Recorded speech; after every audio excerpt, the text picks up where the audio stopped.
Saturday, February 27, 1943. Dear Kitty, Pim, my father, is expecting an invasion any day. Churchill has pneumonia but is improving slowly.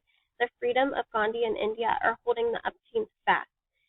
Miss Van Daan claims to be fatalistic, but who is the most scared of the guns going off? No one else but Petronella.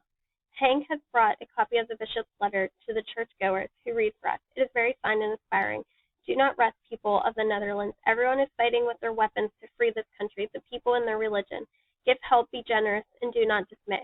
Is what I want to cry from the public, just like that. Will it help? It won't help unless the people of our religion. You'd never guess what happened to us now. The owner of these premises are sold in the house without former crawler and Custis. One morning, the new owner arrived and the architect who had to look at the house. Luckily, Mr. Cupis was present and showed the gentleman everything except the secret annex. He professed to have forgotten the key of communication door. The new owner didn't question any further. It will be all right as long as he doesn't come back and want to see the secret annex, because it won't look too good for us. Daddy had emptied the card index box for Margaret and me and put cards in it. It is to be a book card system. Then we both write down which books we have read and who they are, and etc. I pronounced another little notebook for foreign words.